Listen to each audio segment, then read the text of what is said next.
வணக்கம். புது புது அர்த்தங்கள் நிகழ்ச்சிக்கு வரவேற்கிறோம். இன்றைய நிகழ்ச்சியில் மார்க்சிஸ்ட் கம்யூனிஸ்ட் கட்சியின் திரு அருணன் அவர்களும் ஊடகவியலாளர் திரு சுமன் சி ராமன் அவர்களும் பங்கேற்கிறாங்க. வணக்கம். 500 ரூபாய் 1000 ரூபாய் நோட்டுகள் செல்லாது அப்படின்னு பிரதமர் நரேந்திர மோடி நேற்று இரவு அறிவிச்சிருக்கிறாரு. பாதி பேருடைய தூக்கம் கலைந்து போயிருக்கிறது. நடைமுறை வாழ்க்கையை எப்படி எதிர்கொள்வது அப்படிங்கிற குழப்பத்தோடு தான் மக்கள் இருக்காங்க. பல்வேறு விதமான தெளிவான தகவல்கள் மத்திய அரசு மூலமாகவும் ரிசர்வ் வங்கி மூலமாகவும் கொடுக்கப்படுகிறது. ரொம்ப பரபரப்பான செய்தியா இருக்கு. எப்படி இதை பார்க்கலாம்? இல்லை, அதாவது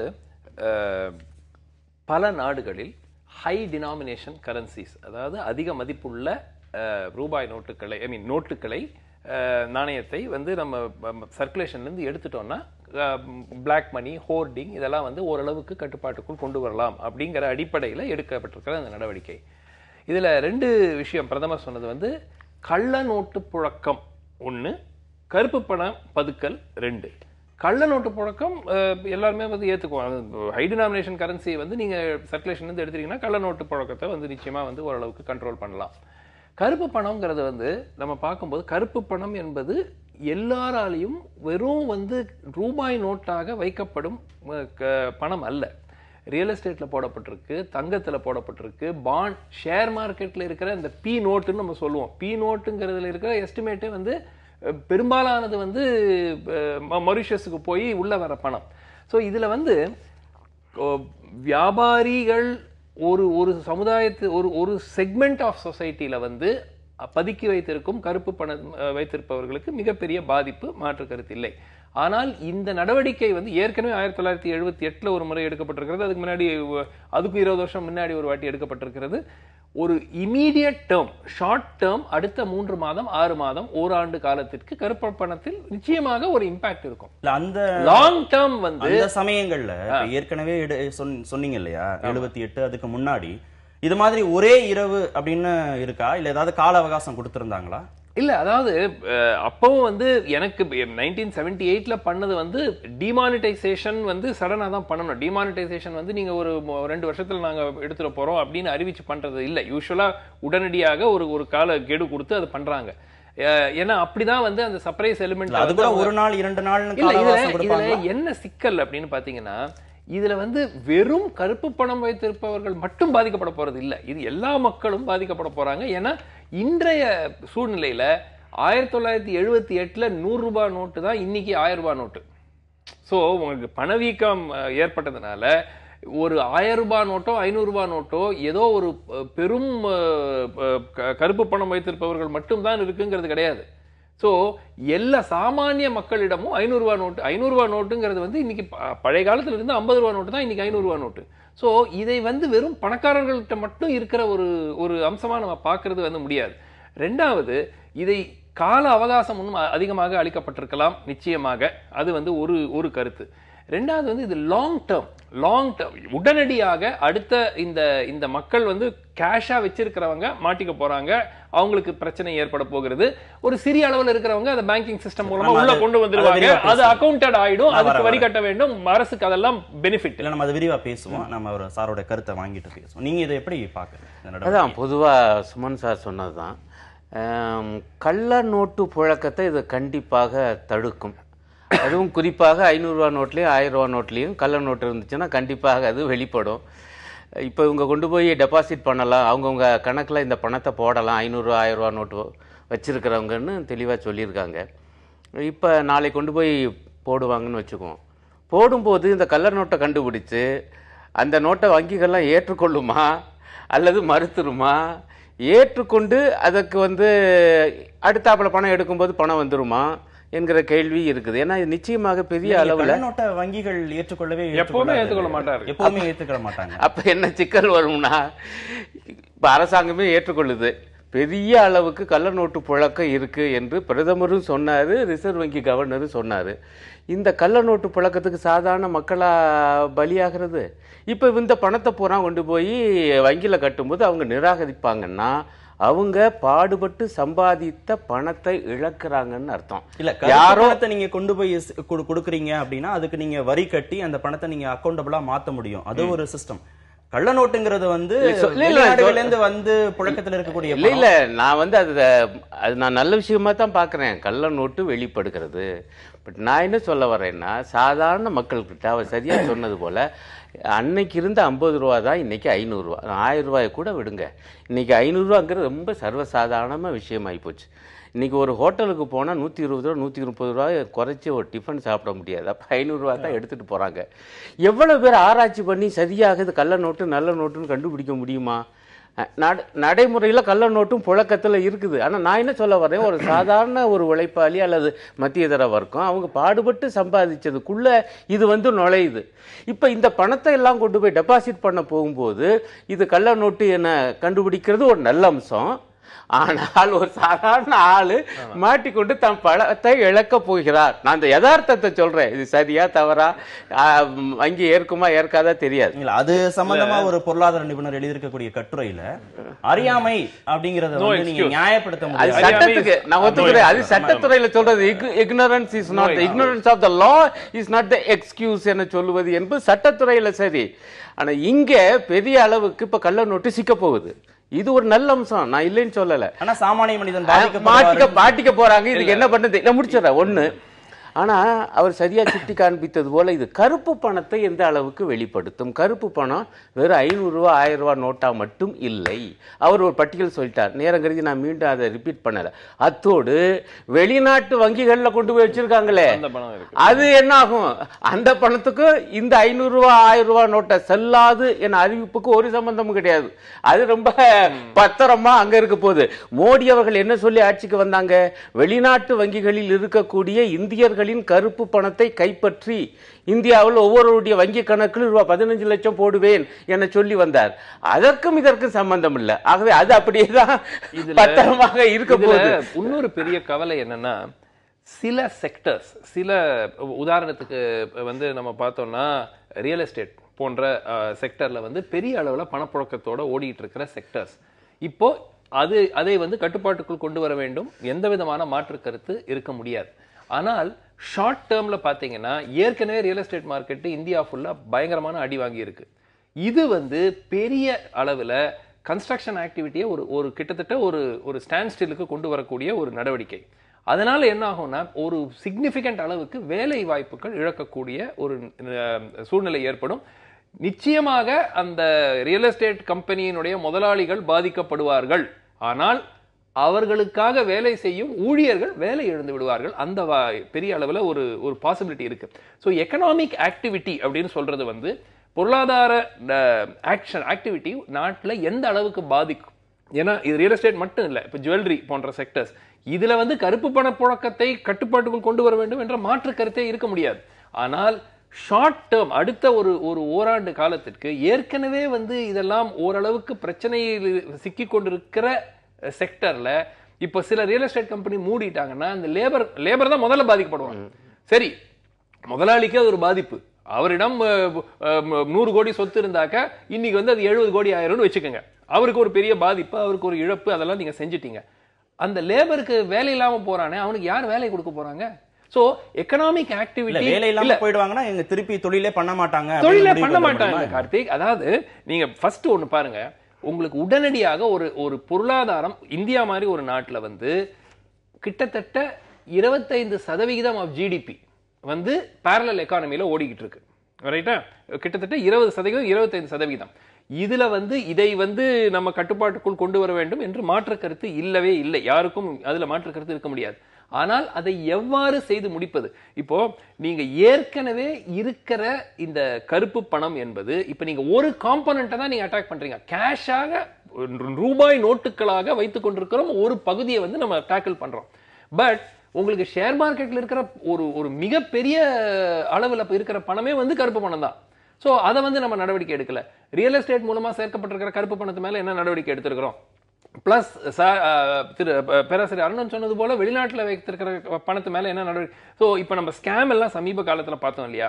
யூபிஏ அரசுல வந்த பெரிய பெரிய ஸ்கேம், எந்த ஒரு ஸ்கேம்லயாவது ரூபாய் நோட்டு மூலமாக வந்து பணம் தவறான முறையில் சேகரிக்கப்பட்டது எல்லாமே எலக்ட்ரானிக் டிரான்சாக்ஷன் தான். 2000 கோடி 3000 கோடி எதுவா இருந்தாலும் எலக்ட்ரானிக்கா டிரான்ஸ்ஃபர் பண்றாங்க. அதுல நடவடிக்கை எடுக்கணும்ங்கறத மாற்று கருத்து இல்ல. இப்ப நீங்க தாமாக முன் வந்து கருப்பு பணத்தை ஒப்படைச்சு கொண்டு வரக்கூடிய ஒரு ஸ்கீம்ல 65,000 கோடி ரூபாய் அளவுக்கு கிடைச்சிருக்குன்னு அரசாங்கம் சொல்லுது இல்லையா? இப்ப அது மாதிரி இந்த ஸ்கீம் மூலமாக அவ்வளவு பெரிய தொகை கிடைப்பதற்கான வாய்ப்பு இருக்கு அப்படின்னு நம்ம எடுத்துக்கலாம். இல்ல, நிச்சயமாக ஷார்ட் டேர்ம்ல வாய்ப்பு இருக்கிறது, அதில் எந்த விதமான ஒரு மாற்று கருத்தும் இல்லை. ஆனால் இந்த நடவடிக்கையினால் வந்து கருப்பு பணம் வந்து இந்தியாவில் வந்து முழுமையாக நீக்கப்படும். இது வந்து பெரிய பொருளாதாரத்துக்கு ஒரு பெரிய ஒரு இதுவா வெளிநாடுகளில் இருக்கக்கூடியதை வந்து நம்ம கொண்டுட்டு வரணும். அதே மாதிரி அசட்ஸ்ல இருக்கக்கூடிய கருப்பு பணத்தை கொண்டு வரணுங்கிறதுல மாற்று கருத்தே இல்லை. ஆனா தாமாக முன் வந்து செய்யக்கூடிய சிஸ்டத்திலேயே இவ்வளவு கோடி கிடைச்சிருக்கு அப்படிங்கிற போது இந்த சிஸ்டத்திலையும் நிறைய பணம் வரும், அரசுக்கு வரி வருவாயாக நிறைய பணம் வரும் அப்படின்னு பாசிட்டிவா அதை பார்க்கலாமா? இல்ல, ஒரு வாய்ப்பு இருக்கு, நான் அதை மறுக்க மாட்டேன். இன்னும் சொல்ல போனா தமிழ்நாட்டில் பார்த்துட்டோம் 3 கண்டெய்னருக்கு நிறைய பணம் போனதெல்லாம் என்ன ஏதுன்னே தெரியல. அவே அந்த மாதிரி இதெல்லாம் வந்து 500 ரூபா நோட்டு 1000 ரூபா நோட்டு தான்.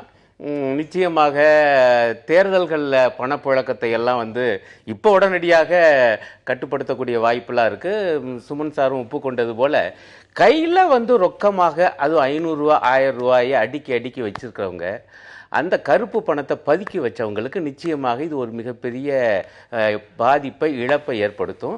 அவங்க வந்து நிச்சயமாக அது பூரா எரிக்கவா போகிறாங்க, அங்கே ஒன்றாந்து கட்ட போகிறாங்க. கட்டும்போது அது என்னன்னு கேள்விக்கு ஆளாகும். ஆகவே ஒரு வரிப்பணம் என்பது அரசாங்கத்துக்கு கிடைக்கும். எவ்வளவு வரும் என்று பார்ப்போம்ங்கிறேன் நான். இது வந்து ஒரு பயனற்ற ஒரு செயல் என்று நான் பார்க்க மாட்டேன். ஆனால் என்னுடைய கவலை ஒன்று, இது எந்த அளவுக்கு உள்நாட்டில் கருப்பு பணத்தை வெளிக்கொணர போகுது. காரணம், கருப்பு பணம் வேறு வடிவங்களில் இருக்குது ஒன்று. ரெண்டாவது, சாதாரண மக்களுக்கு தரக்கூடிய அசௌகரியங்கள் இருக்கு பாருங்க, அதை இவங்க வந்து இன்னும் முன்கூட்டியே திட்டமிட்டிருக்கணும். செய்தியாளர்கள் பல்வேறு இடங்கள்ல இருந்து ஒரே ஒரு பாயிண்ட் மட்டும் சொல்லிடுறேன் கார்த்திக்.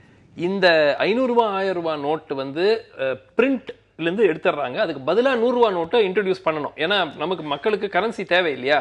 சோ அந்த காஸ்ட் மட்டும் ஒரு ஆண்டுக்கு 10,000 to 15,000 கோடி அதிக செலவாகும். ஏன்னா ஒரு 100 ரூபாய் நோட்டு அடிக்கிறது வந்து கிட்டத்தட்ட 1 ரூபாய் சம்திங் ஏதோ செலவாகுது.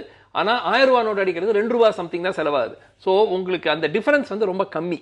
அதனால உங்களுக்கு புதிதாக உங்களுக்கு 100 ரூபாய் நோட்டு 50 ரூபாய் நோட்டெல்லாம் அடிச்சு கொண்டு வரது சர்க்குலேஷன்ல கொண்டு வந்தீங்கன்னா உங்களுக்கு அதனுடைய செலவு கிட்டத்தட்ட 10,000 to 15,000 கோடி ஒவ்வொரு ஆண்டு ஆர்பிஐக்கு. அது பரவாயில்ல, ஏன்னா உங்களுக்கு இவ்வளவு கருப்பு பணம் உள்ள வந்துருச்சுனாக்கா அதை ஏற்றுக்கொள்ளக்கூடிய ஒரு நிலை தான் அரசு இருக்கு. சோ ஒரு 10,000 15,000 கோடி எக்ஸ்ட்ரா செலவு வந்து ஆர்பிஐக்கு ஒவ்வொரு ஆண்டுக்கு வரும் என்று ஒரு எதிர்பார்ப்பு இருக்கு. அது எக்ஸாக்ட் அமௌண்ட் தெரியாது. ரெண்டாவது, நீங்க அடுத்த மாதத்திலிருந்தே நீங்க 2000 ரூபாய் நோட்டும் 500 ரூபாய் நோட்டும் ரீஇன்ட்ரோடியூஸ் பண்ணீங்கன்னா ஒரு ஒன் டைமா நீங்க ஒரு ப்ளோ கொடுத்துருக்கீங்க இவங்க கருப்பு பணம் வைத்திருக்கிறவங்களுக்கு. இது வந்து என்ன பண்ணுவாங்கிறது பிளஸ் டாக்ஸேஷன் சிஸ்டம்ல கொண்டு வரீங்க. ஆனால் திருப்பியும் நீங்க 2000 ரூபாய் நோட்டு 500 ரூபாய் நோட்டு கொண்டு வந்தீங்கன்னா இந்த கலெக்ஷன் திருப்பியும் ஆரம்பிச்சிடும். ஒரு 2 மாதம் 3 மாதம் கழித்து 3 ஆண்டுகளுக்கு பிறகு 5 ஆண்டுகளுக்கு பிறகு இதே மாதிரி கொண்டு வர வேண்டிய. இது 1978 நடந்தது. அன்னைக்கு 100 ரூபாய் நோட்டு 1978 1000 5000 10,000 ரூபாய் நோட்டுல வந்து ஒழிச்சாங்க. இப்போ 500 ரூபாய் நோட்டு அதுவும் திருப்பி வருது சொல்ற மாதிரி திருப்பி வருது. மெயின் பாயிண்ட் எந்த டினாமினேஷனை ஒழிச்சாங்க என்பது அதுவும் முக்கியம்தான். ஆனா அவர் சரியா ஏற்கனவே சொன்னது போல இது ஒரு குறைந்த காலத்துக்கு தான் பலன் தருமை ஒழிய மீண்டும் புது 500 புது 2000 வந்தவுடன் அப்புறம் ஒரு கருப்பு பண உலகம் என்பது தனியா உருவாகத்தான் செய்யும். அதை தொடர்ந்து கண்காணிக்கிற முறைமை ஏதேனும் இருக்க போகுதா? அந்த ஊழல் என்பது அவ்வளவு ஒழியுமா? பாதுகாப்பு சிஸ்டத்தோட கள்ள நோட்டு பெருமளவு தடுக்கலாம். ஏன்னா இது இன்னும் நவீனமானதெல்லாம் சொல்றாங்க. ஆனா அது நிச்சயமாக அதையும் பிரிண்ட் பண்ணக்கூடிய ஆளுகள்லாம் உருவாவாங்க. ஆனா அது கொஞ்சம் கால அவகாசம் எடுக்கும். பட் ஒன் திங் ஞாபகம் வச்சுங்க, கருப்பு பணத்தை, அதாவது கருப்பு பணம் என்ற இந்த நடவடிக்கைக்கு பிறகு கருப்பு பணம் என்பது வந்து எலக்ட்ரானிக் ஃபார்ம்ல வைக்கிறது வந்து சுலபம் என்று மக்கள் வந்து ஓரளவுக்கு அந்த கன்க்ளூஷனுக்கு வந்துருவாங்க. இனிமே வந்து கருப்பு பணம்னா வீட்டுல வந்து கத்தையா அடுக்கி நோட்டை படுக்கைக்கு அடியில வைக்கிறத நிறுத்திட்டு எலக்ட்ரானிக் ஃபார்ம்ல அதையே வந்து இப்போ எல்லா ஸ்கேம்லயும் என்ன ஆகுது, ஒரு ஷேரை வந்து ஒரு லஞ்சம் வாங்க. அது எந்த அளவுக்கு சாத்தியம் பண்ணாம நம்ம இவ்வளவு டெக்னிக்கலா நிறைய விஷயங்கள் பேசுறோம். நீங்க நேற்று இது மாதிரி ஒரு 8:45 உத்தரவுன்னு வருகிற போது சாமானிய மனிதர் இருக்காங்க இல்லையா, சிறு சிறு வியாபாரிகள் தொடங்கி சாதாரண மனிதர்கள் தொடங்கி எல்லா இடங்கள்லயுமே நாளைக்கு காலையில நடைமுறை வாழ்க்கையை எப்படி எதிர்கொள்ள போறோம் அப்படிங்கிற ஒரு பயம் தான் இருந்தது. நிச்சயமா செய்தியாளர்கள் தந்த தகவலை பாத்தீங்கன்னா பல்வேறு இடங்கள்ல ஏடிஎம்ல கியூல நின்னது, பணம் வந்து அவங்க பெட்ரோல் பங்க்ல மாத்தலாம்னா கூட அவங்க வாங்கிக்கலங்கிற குற்றச்சாட்டு. அப்ப இந்த இப்ப விளம்பரங்கள்லாம் வந்திருக்கு, நீ காலையில செய்தித்தாள்கள்ல பாக்குற போது அரைப்பக்க விளம்பரங்கள்லாம் வந்திருக்கு. 9 மணிக்கு அவங்க வந்து சொல்றாங்க, எப்படி இருந்தாலும் 1 மணிக்கு அந்த பத்திரிகைகள் நிறுவனங்களுக்கு அந்த விளம்பரங்களை கொடுக்கணும்னு வச்சிருந்தா கூட அவங்க ஏற்கனவே திட்டமிட்டு இருக்காங்க.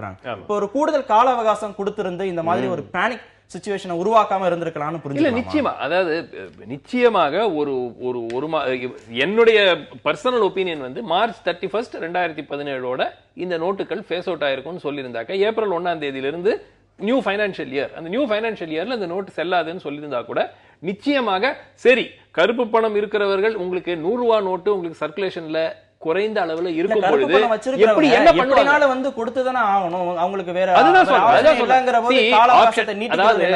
கார்த்தி 2 விஷயம் தான். ஒண்ணு வந்து ஓரளவுக்கு கருப்பு பணத்தை வைத்துக் கொண்டிருக்கிறவர்கள் வங்கியில கொண்டுதான் கட்டணும், வேற வழி கிடையாது, இல்ல அந்த பணத்தை இழக்கணும். சோ அவங்களுக்கு 2 சாய்ஸ் தான் இருக்கு. வங்கியில கொண்டு கட்டினாக்கா அது சிஸ்டம்குள்ள வந்துருது, அதுக்கு வழி கட்டணும், அதுக்கு எங்கிருந்து வந்ததுங்கிற கேள்வி வரும். ஆனால் அவர்களுக்கு 2 சாய்ஸ் தான், ஒண்ணு அந்த பணத்தை இழக்க வேண்டும் அல்லது வங்கியில் கட்ட வேண்டும். இல்ல இதுல என்ன பாயிண்ட்னா, அந்த கால அவகாசம் சார் சொன்ன அளவுக்குலாம் கூட கொடுக்க வேணாம். ஏன்னா அதுல அவங்க என்ன சொல்லுவாங்கன்னா, அவ்வளவு கால அவகாசம் கொடுத்தா என்ன ஆகும் என்றால் 500 ரூபாய் நோட்டு 1000 ரூபாய் நோட்டை 100 ரூபாய் நோட்டா மாற்றுறதுக்கான மிகப்பெரிய முயற்சியில சில பேர் இறங்குவாங்க. அந்த அளவுக்கு நோட்டு சர்க்குலேஷன்ல இருக்காது மட்டும் இல்ல, உள்ளதும் போயிடும். இல்ல 83% ஆஃப் நோட்ஸ் ஆர் 500 or 1000. அதான் முடியாது, இல்ல முடியாது. ஆனா என்ன ஆகும் என்றால் 100 ரூபாய் நோட்டுக்கு மதிப்பு அதிகமாகி நோட்டுடைய மதிப்பு 300 ரூபாய் பல வேலைகள்லாம் நடக்கும்னு வச்சுங்க. அது ரொம்ப கால அவகாசத்தை நீட்டிக்க முடியாது என்பதை என்னால புரிஞ்சுக்க முடியுது. பட் எனக்கு என்ன ஆச்சரியம்னா, எதற்கு இன்றைக்கு வங்கிகளுக்கு விடுமுறைன்னு சொன்னாங்க?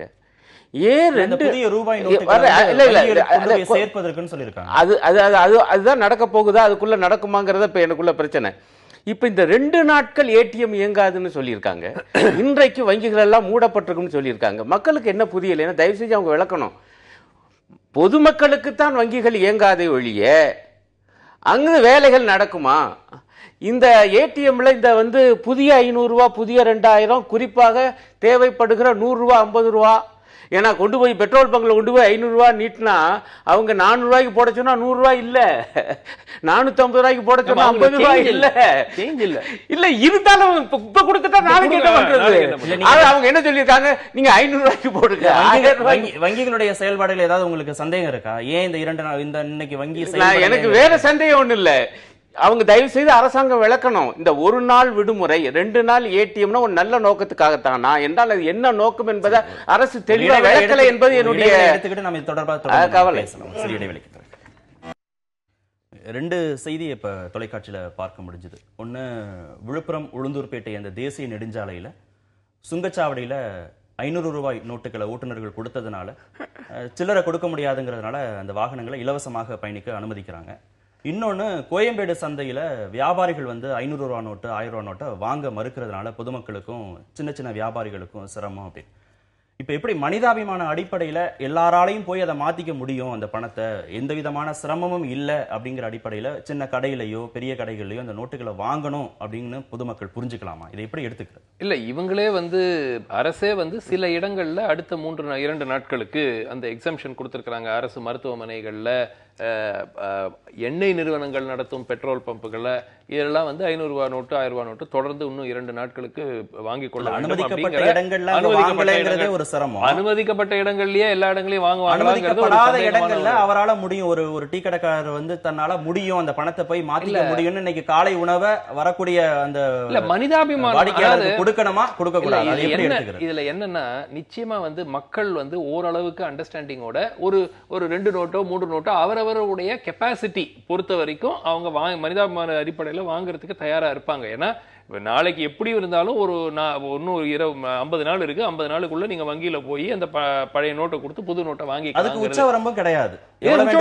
உச்சவரம்பு இருக்கு. அதாவது நீங்க வந்து பணத்தை டெபாசிட் பண்றதுக்கு உங்களுக்கு உச்சவரம்பு கிடையாது. அதாவது நீங்க இருக்கிறது உங்ககிட்ட 1 கோடி ரூபாய் இருந்தா 1 கோடி ரூபாய் கொண்டு போய் நீங்க பேங்க்ல போட்டுடலாம். அதை பத்தி கவலை. அது வந்து நீங்க அதுக்கப்புறம் இன்கம் டாக்ஸ் உங்களை கேள்வி கேட்பான், அதுக்கு வந்து நீங்க பதில் சொல்லணும், அது தனி. ஆனால் நீங்க இந்த நோட்டை கொடுத்து திரும்பி 100 ரூபாய் நோட்டா வாங்கிக்கிறதுக்கோ இல்ல புது 500 ரூபாயோ 2000 ரூபாய் நோட்டா நீங்க திரும்பி வாங்கிக்கிறதுக்கு லிமிட் வச்சிருக்காங்க.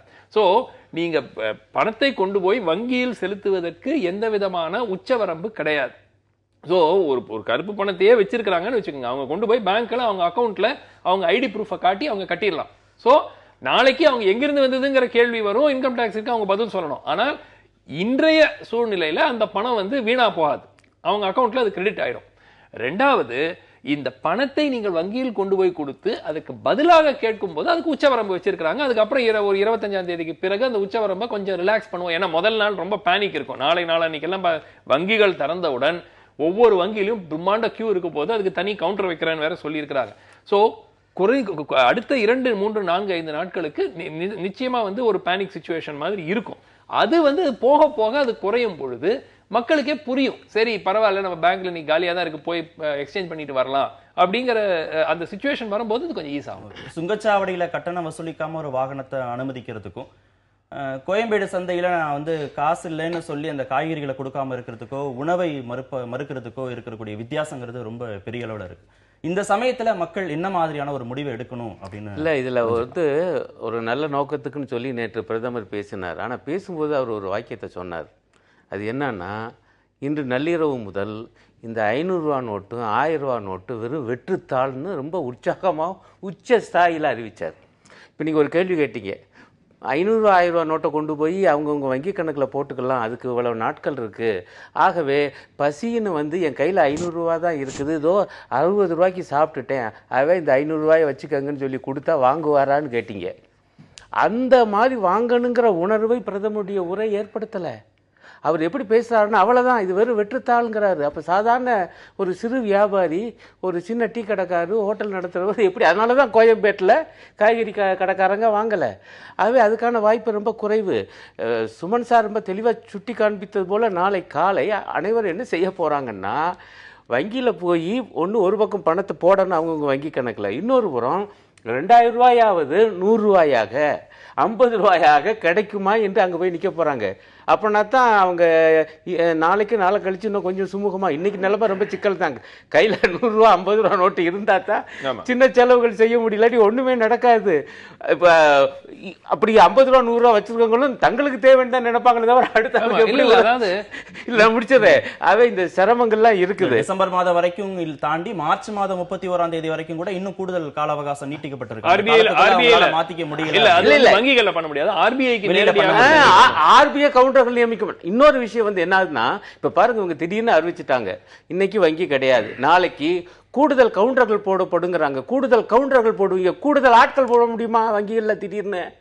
அப்ப அந்த வங்கி ஊழியர்களுடைய நிலைமையை பாருங்க. இத்தனை பேர் போய் அங்க போய் மோதும் போது என்ன ஆகும்? இப்ப என்னுடைய கவலை அதான், நான் திரும்பவும் அவங்க கையில போதிய அளவுக்கு 100 ரூபா 50 ரூபா 10 ரூபா நோட்டு இருக்குமா? இல்ல அந்த வங்கிகளுக்கு ஏதேனும் பாதுகாப்பு பாதுகாப்பு நாளைக்கு காலையில லட்சக்கணக்கான மக்கள் வந்து ஒரே சமயத்துல ஒரு நகரம் ஃபுல்லாவோ இந்திய நாடு ஃபுல்லாவோ எல்லாரும் வங்கிகளுக்கு போய் ஓடும் போது அதை சமாளிக்கும் வகையில் அந்த வங்கிகளுக்கு தேவையான பாதுகாப்பு, அதனாலதான் ஊழியர்களுக்கு பாதுகாப்பு. எங்க கட்சியுடைய பொதுச் செயலாளர் தோழர் HUD பூவர்லி பிளான்டுங்கிறாரு. நீங்க வந்து இந்த திட்டம் என்பது ஒரு நல்ல நோக்கத்துக்காக நீங்க சொல்றீங்க, ஆனால் இது முறையாக திட்டமிட்டு செய்யப்படுவதாக தெரியவில்லை. நடவடிக்கைக்கு வரவேற்பும் விமர்சனங்கள் இருந்தாலும் எல்லா தரப்புல இருந்து போதிய ஒத்துழைப்பும் கொடுத்து இந்த நிலை சுமூகமாக ஒரு நிலையாக வரவேற்கத்தக்க ஒரு முடிவு என்ற மாற்று கருத்து இல்லை. இப்படி இந்த மாதிரியா அது இம்ப்ளிமெண்ட் பண்ணிருக்கலாமா, இல்ல கொஞ்சம் கால அவகாசம் கொடுத்திருக்கலாமா? அதாவது கருப்பு பணக்காரர்களை நோக்கித்தான் இது துல்லியமான தாக்குதல் இருக்கணுமே ஒழிய கோடிக்கணக்கான வெகு மக்களை நோக்கி இருந்துடக்கூடாதுங்கிறத சாமானிய மக்கள் இந்த அசௌகரியத்தை பொறுத்துக்கணும்னு பிரதமர் மோடி அது தியாகம் செய்யறது எப்பவுமே மக்களாவே இருந்துகிட்டு இருக்கணும். அமெரிக்க அதிபர் தேர்தலில் கடுமையான போட்டி இருக்கு. ஒரு சில இடங்கள்ல ட்ரம்ப்பும் ஒரு சில இடங்கள்ல ஹிலரியும் வெற்றி பெற்றதாக செய்திகள் வந்திருக்கு. எப்படி பாக்குறீங்க? இல்ல, அதாவது எதிர்பார்த்ததை விட இது வந்து மிகவும் நெருக்கமான ஒரு போட்டியா தான் போயிட்டு இருக்கு. ஒரு மாத காலத்துக்கு முன்பு பார்த்தீங்கன்னா இது வந்து தேர்தல் வந்து ஹிலரி கிளின்டன் எப்படியும் ஜெயிக்க போறாங்க அப்படிங்கிற அடிப்படையில் சென்று கொண்டிருந்த தேர்தல். அதுக்கு பிறகு அந்த ட்ரம்ப்னுடைய ஒரு வீடியோ 10 ஆண்டுகளுக்கு பிறகு பெண்களை பற்றி அவர் பேசிய அவதூறு ஒரு தவறான கருத்துக்களை தெரிவிச்சிருந்தார். அதற்கு பிறகு வந்து ஹிலரி கிளின்டன் வெற்றி வந்து கிட்டத்தட்ட உறுதி அப்படிங்கிற நிலைப்பாடு மாறி மீண்டும் வந்து ஒரு மிகவும் ஒரு நெருக்கமான ஒரு போட்டியாக கடைசி ஒரு வார காலத்தில் அது உருவாச்சு. அதுக்கப்புறம் நடுவில் அந்த FBI மீண்டும் ஹிலரி கிளின்டனுடைய இமெயிலை நாங்கள் இன்வெஸ்டிகேட் பண்ணுறோன்னு சொல்லி, அதுக்கு பிறகு முந்தா நாள் வந்து அதில் வந்து கிரிமினல் ப்ரொசீடிங்ஸ் நாங்கள் ஃபைல் பண்ண போகிறது இல்லை, அதில் ஒன்றும் இல்லை அப்படிங்கிறதையும் சொல்லி அவங்களும் வந்து குட்டையை குழப்பினாங்க. அடிப்படையாக இந்த தேர்தல் வந்து இவ்வளோ க்ளோஸாக இருக்கு. திருப்பியும் ஃப்ளாரிடா மாகாணம் அங்கே வந்து தான் உங்களுக்கு ஞாபகம் இருக்கும், ஜார்ஜ் புஷ் ஆல் கோருக்கு இடையே ஒரு மிக கடுமையான போட்டி நிலவியது அந்த காலத்தில். அதில் ஃப்ளாரிடா மாநிலத்தில் வந்து வாங்கின ஓட்டை வச்சு தான் புஷ் வந்து பிரசிடென்ட் ஆறாரு. இப்போ அதே மாதிரி ஃப்ளாரிடாவில் தான் மிகப்பெரிய கிட்டத்தட்ட 29 எலக்ட்ரல் காலேஜ் ஓட்டு இருக்கு. அந்த வாக்குகளின் அடிப்படையில் தான் அடுத்த அதிபர் தேர்ந்தெடுக்கப்படலாம் அப்படிங்கிற ஒரு சூழல் ஏற்பட்டிருக்கு. அங்கே லீடு கிட்டத்தட்ட 3 வாட்டி மாறிடுச்சு. இப்போ சற்று சில நிமிடங்களுக்கு முன்பு ட்ரம்ப் முன்னிலையில் இருக்கிறாரு அப்படிங்கிற செய்தி இருக்கு. மிக முக்கியமாக அமெரிக்கா ஒரு டிவைடட் நாடு. அதாவது அடிப்படையாக வெள்ளையர்கள் ஒரு புறம் வாக்களிக்கிறார்கள், ஆப்பிரிக்கன் அமெரிக்கன்ஸ் ஒரு புறம் வாக்களிக்கிறார். ஆப்பிரிக்கன் அமெரிக்கன்ஸ், ஹிஸ்பானிக்ஸ் அதாவது லாட்டினோ மக்கள், அதுக்கு பிறகு இந்த பர்டிகுலர் தேர்தலை பொறுத்த வரைக்கும் பெண்கள் பெரும்பாலான. ஸோ இவர்கள் ஒரு புறம் வாக்களிக்கிறார்கள், ஆண்கள் வெள்ளையர்கள் ஒரு புறம் வாக்களிக்கிறார்கள். அப்படிங்கிற அந்த பிளவு வந்து இந்த தேர்தலில் மிகவும் வெளிப்படையாக வந்திருக்கிறது. நம்ம சொல்றோம், நம்ம இந்தியாவில் வந்து ஜாதி அடிப்படையில் ஓட்டு போடுவாங்க மக்கள், மத அடிப்படையில் ஓட்டு போடுற மக்கள். ஆனா பாருங்க, இப்போ டெவலப்டு கண்ட்ரிஸ்லாம் அந்த மாதிரிலாம் இருக்காது. எல்லாம் மனசை யோசிச்சு அவங்க இஷ்யூஸ் பேஸ்டா பண்ணுவாங்கன்னு. அடிப்படையா என்ன ஆகுது, வெள்ளை ஆண்கள் ட்ரம்ப்புக்கு போடுறாங்க, வெள்ளையர்கள் அல்லாத மக்கள் ஹிலரி கிளின்டனுக்கு போடுறாங்க. பெண் அப்படிங்கிறதுனால பெரும்பாலான பெண்கள் ஹிலரி கிளின்டனுக்கு போடுறாங்க. இதுதான் நடக்குது. ஒபாமா கூட கடைசியில பிரச்சார சமயங்கள்ல வந்து கருப்பின மக்கள் வந்து ஹிலரிக்கு ஓட்டு போடணுங்கிற அளவுக்கு கூட அவருடைய பிரச்சாரங்கள்லாம் இருந்தது. நீங்க இதை எப்படி இல்லை அடிப்படையில் போட்டி எப்படி? இல்லை அடிப்படையில் சார் சொன்னதான். நான் எனக்கும் கூட வந்து ட்ரம்ப்புடைய ஒரு இனவாத பேச்சுக்கள், ஆகவே அது தவறு என்கிற முறையில் ஹிலாரியுடைய பிரச்சார உத்தி, ஆகவே ஹிலாரி வெற்றி பெறக்கூடிய வாய்ப்பு அதிகம் என்பதுதான் பொதுவான ஒரு கணிப்பாக, ஒரு எதிர்பார்ப்பாக இருந்தது. ஆனால் மிக கடுமையான போட்டியாக, நெருக்கமான போட்டியாக மாற்றப்பட்டது. ட்ரம்புடைய கடந்த கால வாழ்வு அது ரொம்பவும் கூட அருவருப்பு அடையத்தக்க அளவுக்கு அந்த பேச்சுக்கள்லாம் வந்ததெல்லாம் கூட பார்த்தோம். இது ஒரு புறம். ஆனால் அதற்கு ஒரு ஈடுகட்டுற மாதிரி ISIS பற்றி, ஹிலாரி கிளின்டனுக்கும் அவங்களுக்கும் இடையிலான பண போக்குவரத்து பற்றி கூட அது பெரிய அளவில் வெளிவந்தது. ஏன் ட்ரம்பே சொன்னார், ISISஐ உருவாக்குனதே ஒபாமா ஹிலாரி கிளின்டன் தான் அப்படிங்கிற அளவுக்கு குற்றச்சாட்டு. தனிப்பட்ட முறையிலும் ஹிலாரிக்கு அதனால் பயன், அவர் நடத்துகிற அந்த ஃபவுண்டேஷனுக்கு பணம் வந்துச்சு, இதெல்லாம் வேற வந்துச்சு. அப்போ பார்த்தா தனிப்பட்ட குற்றச்சாட்டுகளும் கூட ஈடு ஜோடாக வந்து நின்றுச்சு. ஆனால் இதன் பொருள் எந்த ஒரு பிரச்சனைகளும் அதில் எழலை என்று நான் சொல்ல மாட்டேன். அடிப்படையாக ஒன்று, குடியரசுக் கட்சியும் சரி ஜனநாயக கட்சியும் சரி பொருளாதார கொள்கையில் பெரிய வித்தியாசம் கிடையாது. அதே போல் அவங்களுடைய வெளியுறவு கொள்கையிலையும் பெரிய வித்தியாசம் கிடையாது. ஆனால் அவற்றை அமுல்படுத்துவதில், அந்த அணுகுமுறையில் அல்லது உத்தியில் சில வேறுபாடுகள் உண்டு. அதுலேயும் குறிப்பாக வந்து இந்த சிறுபான்மை மக்கள் இன ரீதியாக அவர் குறிப்பிட்டார் பாருங்க, அந்த ஸ்பானிஷ் மொழியை தாய்மொழியாக கொண்டவங்க, லத்தீன் அமெரிக்காவிலிருந்து அதிகமாக வந்தவங்க, கொஞ்சம் நெஞ்சம் இல்லை, 17%, சரியாக சொல்லப்போனால் 16.8% இந்திய அமெரிக்க குடிமக்கள் அவங்க இருக்காங்க. அப்புறம் தனியாக அமெரிக்க ஆப்பிரிக்கர்கள் இருக்காங்க. இது ரெண்டும் சேர்த்தா அது ஒரு கணிசமான ஒன்றாக இருக்கு.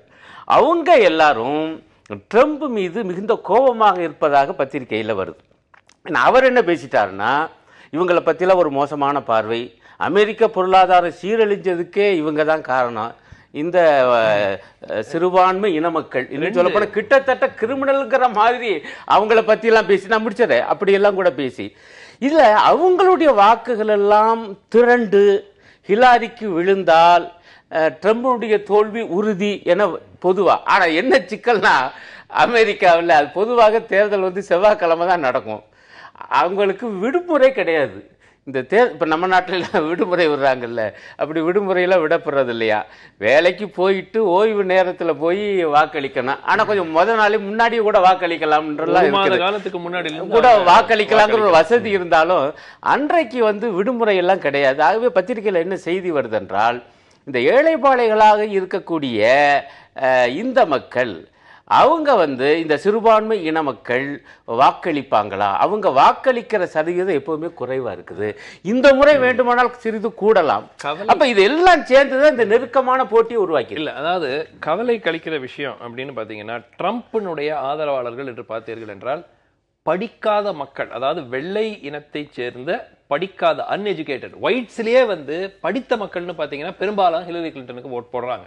ரெண்டாவது, திரு ட்ரம்ப் அவர்களுடைய சில பேச்சுக்கள், அதாவது அவர் என்ன சொல்றாரு, மெக்சிகோ பார்டர்ல எல்லாரும் இல்லீகலா உள்ள வந்துடுறாங்க, அதனால நாங்க பெரிய செவுரு கட்டுவோம், அமெரிக்காவுடைய ஒரு செவுரு கட்டி மெக்சிகோக்கும் அமெரிக்காவுக்கும் இன மக்கள் பெரும்பாலும் மெக்சிகோல இருந்து வந்தவங்க. அமெரிக்காவுடைய பொருட்கள் உலகம் முழுவதும் நிறைஞ்சிருந்தது, இப்போ உலகத்தின் பொருட்கள் அமெரிக்காவுல நிறைஞ்சிருக்கு.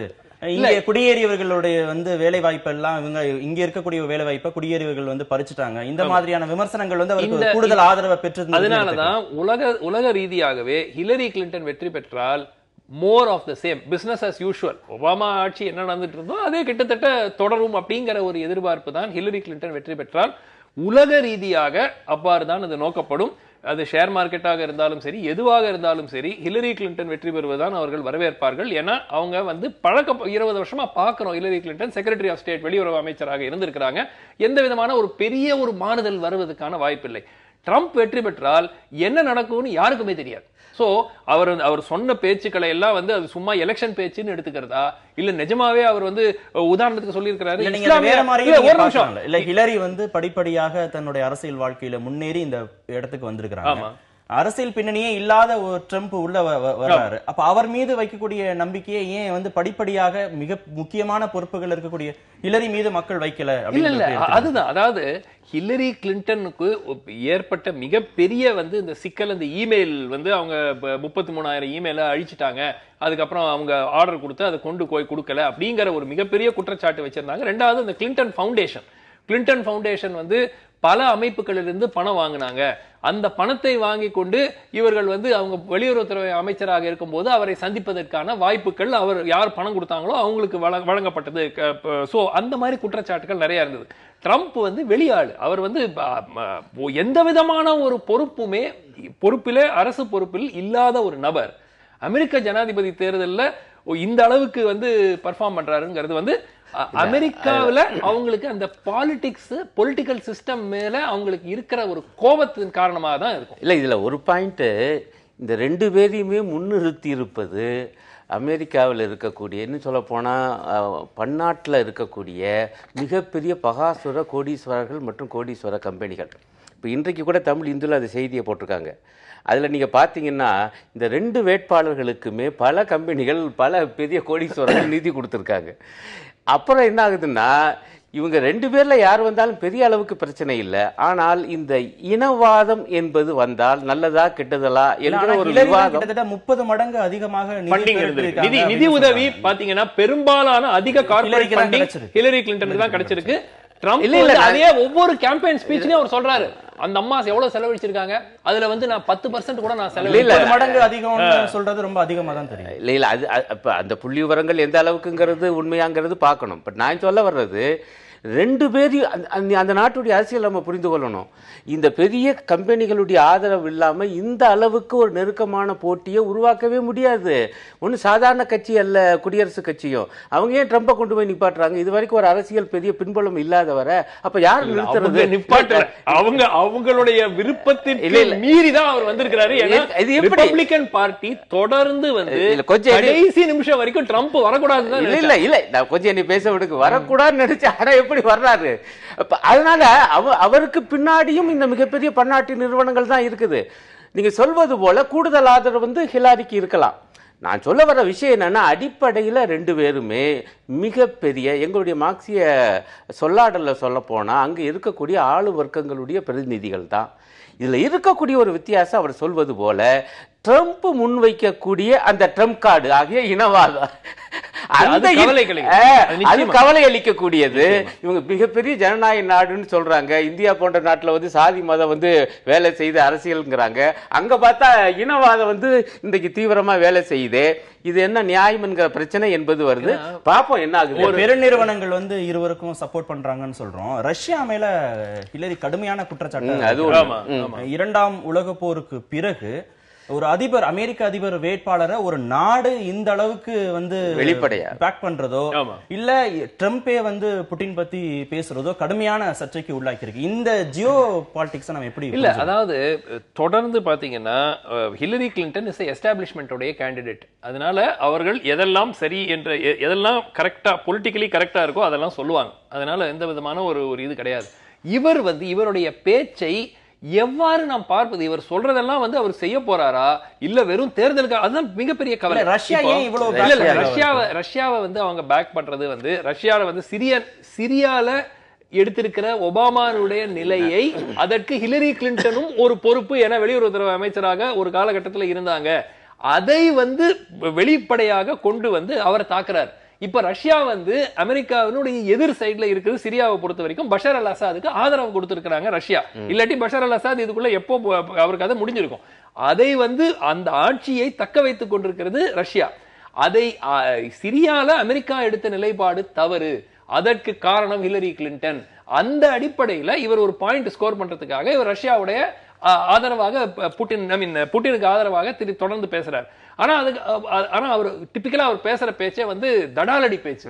சோ உடனே வந்து நான் முதல்ல ட்ரம்ப் போய் புட்டினை போய் சந்திக்க போறேன், தேர்தல் வெற்றி பெற்ற பிறகு எல்லாம் பேசிட்டு, அதான் பெரிய கவலையே வந்து இவர் வந்து வெறும் தேர்தலுக்காக இதெல்லாம் சொல்லிட்டு ஒரு சாதாரண அமெரிக்க ஜனாதிபதியா இருந்தாருன்னா கவலை இல்லை வெற்றி பெற்றால். ஆனால் அவருடைய பேச்சுக்கள் பயமூட்டும் வகையில் நிச்சயமாக உலகத்துக்கே பயமூட்டும். ஒரு வினோதம் என்னன்னா, பொதுவா பிற நாட்டு தேர்தல்கள்ல அமெரிக்கா தலையிடுது என்றுதான் பொதுவாக செய்திகள் வரும். பல நேரங்கள்ல மறைமுகமாக